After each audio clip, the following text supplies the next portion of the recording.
आप देख रहे हैं इंडिया टाउन न्यूज, भारत की बात। नमस्कार, आप देख रहे हैं इंडिया टाउन न्यूज और मैं हूं आपके साथ गीतांजलि मिश्रा। स्वागत है आज के हमारे खास बुलेटिन राजधानी सरकारधानी में, जहां हम आपको छत्तीसगढ़ की महत्वपूर्ण खबरों से रूबरू कराएंगे। तो चलिए बुलेटिन की शुरुआत करते हैं, लेकिन उससे पहले एक नजर आज की हेडलाइंस पर। रायपुर में 119 पुलिस अधिकारियों का तबादला, 3 थाने के प्रभारी बदले गए। भावेश गौतम बने नए ट्रैफिक टीआई।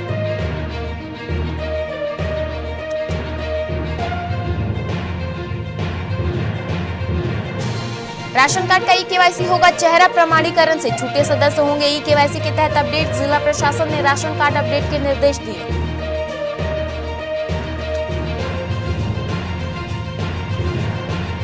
दसवीं 12वीं की कक्षा से कल से प्रैक्टिकल परीक्षाएं शुरू, अनुपस्थिति पर नहीं मिलेंगे दोबारा मौका। मंडल के अधिकारी करेंगे आकस्मिक निरीक्षण।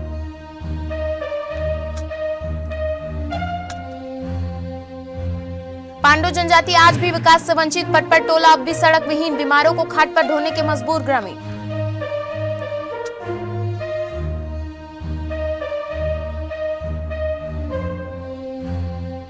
एआईसीसी ने जारी किया राष्ट्रीय महिला पदाधिकारियों की सूचना, ममता को महासचिव, तुलिका को राष्ट्रीय सचिव की जिम्मेदारी। भूपेश बघेल ने सभी नए पदाधिकारियों को दी शुभकामनाएं।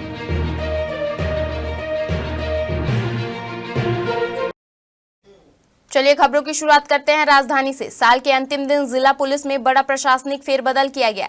एसएसपी रायपुर ने देर रात तबादले के आदेश जारी करते हुए मैदानी इलाकों में तैनात 119 पुलिस अधिकारियों का स्थानांतरण किया है।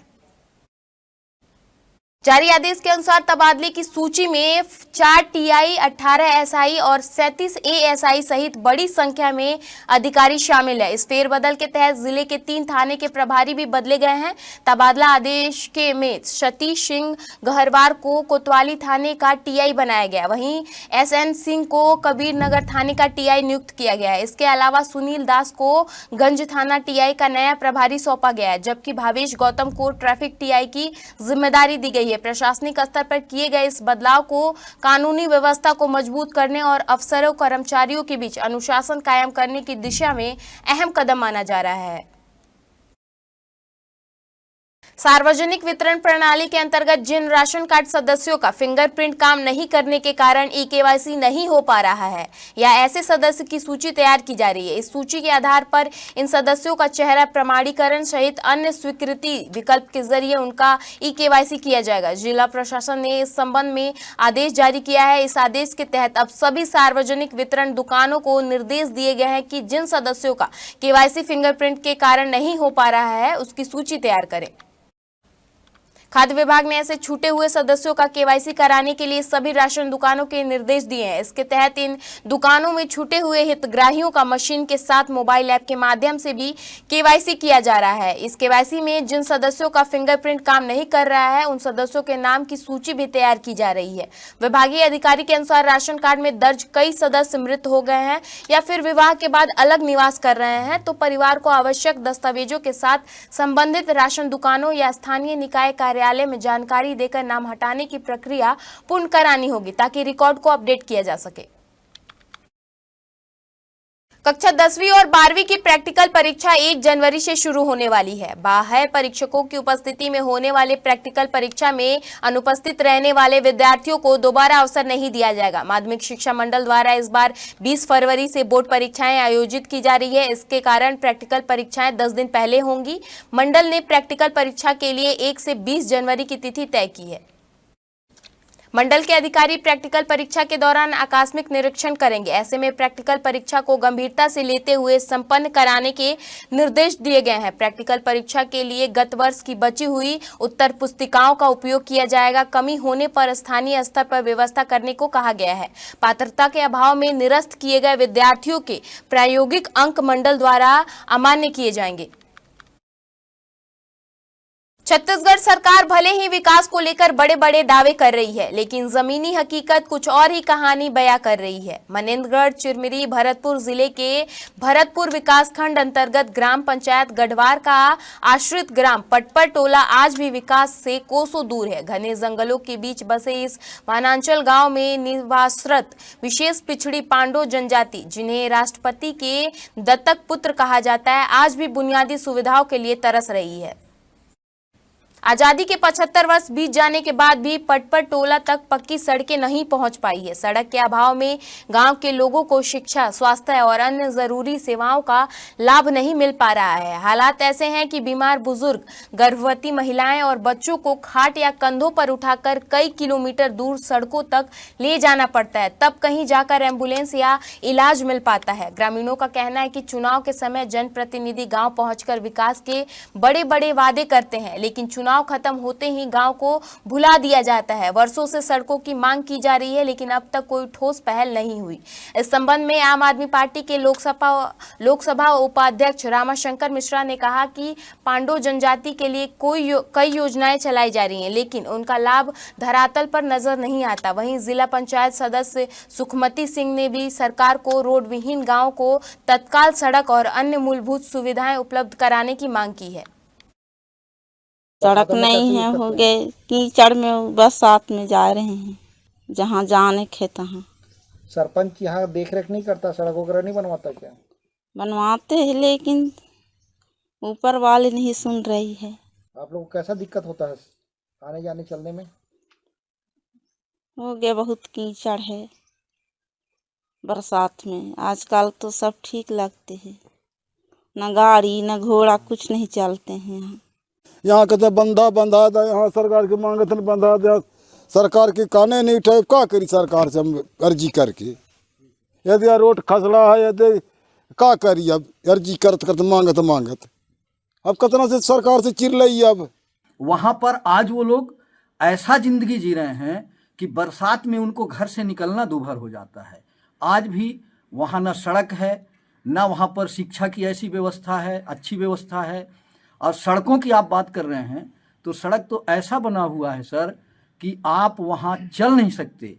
गाड़ी घोड़ा की तो बात ही छोड़ दीजिए, कोई अगर कहीं से बीमार पड़ जाए तो वो लोग आज भी डोली बना के और मेन सड़क पर लोगों को लेके आते हैं, तब उनको जो है आपका जो एम्बुलेंस। अखिल भारतीय कांग्रेस कमेटी ने राष्ट्रीय महिला पदाधिकारियों की नियुक्ति की है, जिसमें छत्तीसगढ़ से पूर्व विधायक ममता चंद्राकर को राष्ट्रीय महासचिव की जिम्मेदारी दी गई है। वहीं मयूरी सिंह तुलिका कर्मा को राष्ट्रीय सचिव एवं प्रीति उपाध्याय राशि त्रिभुवन को राष्ट्रीय समन्वय नियुक्त की गई है। पूर्व मुख्यमंत्री भूपेश बघेल ने नवनियुक्त सभी राष्ट्रीय पदाधिकारियों को नव दायित्व के लिए शुभकामनाएं दी हैं। उन्होंने एक्स पर पोस्ट कर कहा कि सभी नवनियुक्त पदाधिकारियों को नई ऊर्जा के साथ अपनी भूमिका सफलतापूर्वक निभाएंगे, ऐसा हम सबको विश्वास है।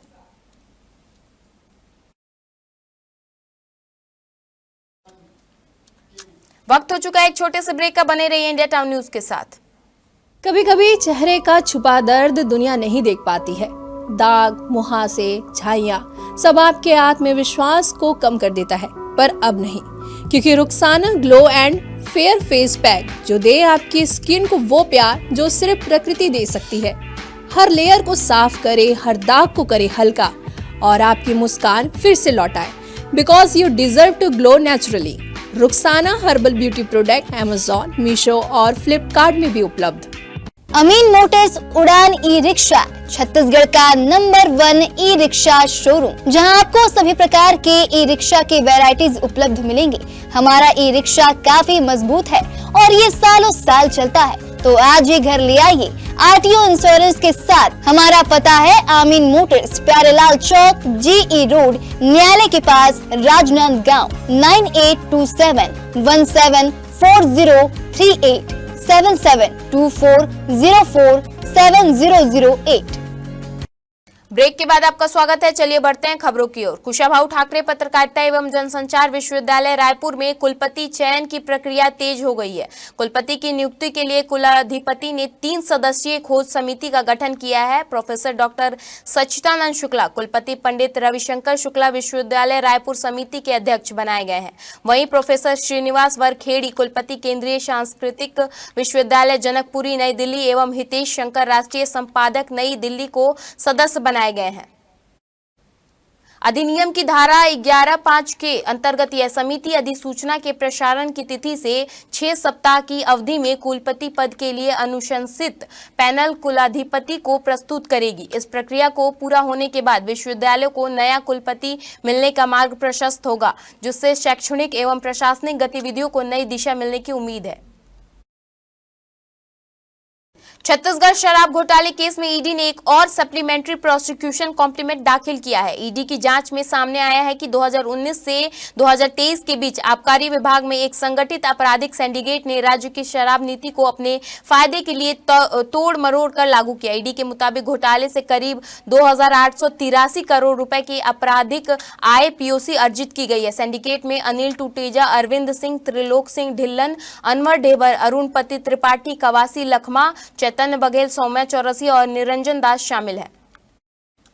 यह पूरा नेटवर्क अवैध कमीशन, बिना हिसाब की शराब बिक्री और लाइसेंस के जरिए वसूली कर आधारित थी। ईडी की ताजा चार्जशीट में 59 नए आरोपियों को शामिल किया गया है। इसके साथ ही अब तक मामले में कुल 81 आरोपी बनाए जा चुके हैं। दरअसल छत्तीसगढ़ शराब घोटाले मामले में ईडी जांच कर रही है। शराब घोटाले मामले में ईडी ने एसीबी में एफआईआर दर्ज कराई गई थी। ईडी ने अपनी जांच में पाया कि तत्कालीन भूपेश सरकार के कार्यकाल में आईएएस अफसर अनिल टूटेजा, आबकारी विभाग के एमडी एपी त्रिपाठी और कारोबारी अनवर ढेबर के सिंडिकेट के जरिए घोटाले को अंजाम दिया गया था। राष्ट्रीय स्वयंसेवक संघ के सरसंघचालक डॉक्टर मोहन भागवत 3 दिवसीय छत्तीसगढ़ प्रवास पर हैं। उन्होंने रायपुर के एम्स ऑडिटोरियम में आयोजित युवा संवाद कार्यक्रम में हिस्सा लिया। इस दौरान उन्होंने अरावली पर्वत को लेकर कहा कि अब तक दुनिया ऐसा विकास मॉडल नहीं खोज पाई है जिसमें पर्यावरण और विकास के साथ साथ चल सके। मोहन भागवत ने कहा कि इंफ्रास्ट्रक्चर और पर्यावरण दोनों को समांतर विकास हो, ऐसा संतुलन विकल्प तलाशना होगा। इस दौरान युवा और बढ़ते नशे पर ना होने पर मोहन भागवत ने कहा कि आज यूथ लोनली फील कर रहे हैं। फैमिली से संवाद कम हो गया है, फैमिली न्यूट्रल हो रही है। बातचीत की कमी के चलते युवाओं को सामने विकल्प के रूप में बस मोबाइल और नशा सामने आ रहा है। आपको बता दें कि यह दौरा आरएसएस के शताब्दी वर्ष के दौरान हो रहा है, जिसमें संघ देश भर में बड़े सामाजिक आयोजनों पर जोर दे रही है। छत्तीसगढ़ में आदिवासी और युवा आबादी बढ़ी है। ऐसे में संघ का युवाओं से सीधा संवाद रणनीति रूप से महत्वपूर्ण माना जा रहा है। साल के आखिरी दिन गृह विभाग ने अलग अलग जिलों में तैनात उप पुलिस अधीक्षक, डीएसपी अफसरों को पदोन्नति दी है। जारी सूची में 16 अफसरों के नाम शामिल है। क्योंकि उनके तबादले का आदेश जारी नहीं किया गया था, लिहाजा वे मौजूदा पदों पर ही सेवारत रहेंगे। आने वाले दिनों में पदोन्नत अफसरों को नए जगहों पर तैनाती दी जाएगी। बता दें कि पदोन्नत पाने वाले सभी 14 और 15 बैच के उप पुलिस अधीक्षक हैं। सभी अलग अलग जिलों, शाखाओं एवं मुख्यालयों में सेवारत हैं। नवा रायपुर स्थित मंत्रालय महानदी भवन में साय कैबिनेट की बैठक शुरू हो गई है। मुख्यमंत्री विष्णुदेव साय की बैठक की अध्यक्षता कर रहे हैं। बैठक में स्वास्थ्य, शिक्षा और कर्मचारी से जुड़े मुद्दों पर चर्चा होने की संभावना है। इसके अलावा कमिश्नर धर्मांतरण संशोधन विधेयक और जमीनी रजिस्ट्री से जुड़े मामलों पर भी कैबिनेट में आवश्यक निर्णय लिया जा सकता है। मुख्य सचिव विकासशील ने सभी विभागीय प्रमुखों को निर्देश दिए हैं कि वे अपने अपने विभाग से जुड़े महत्वपूर्ण प्रस्ताव समय पर तैयार कर सचिवालय को उपलब्ध कराएं। बताया जा रहा है कि यह बैठक कई मायनों में अहम रहने वाली है, क्योंकि साल के आखिरी दिन होने के कारण सरकार 2026 की शुरुआत से पहले कई लंबित मुद्दों पर फैसला ले सकती है।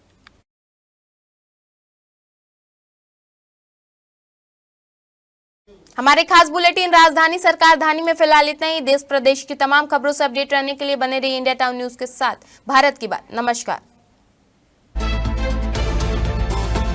आप देख रहे हैं इंडिया टाउन न्यूज, भारत की बात।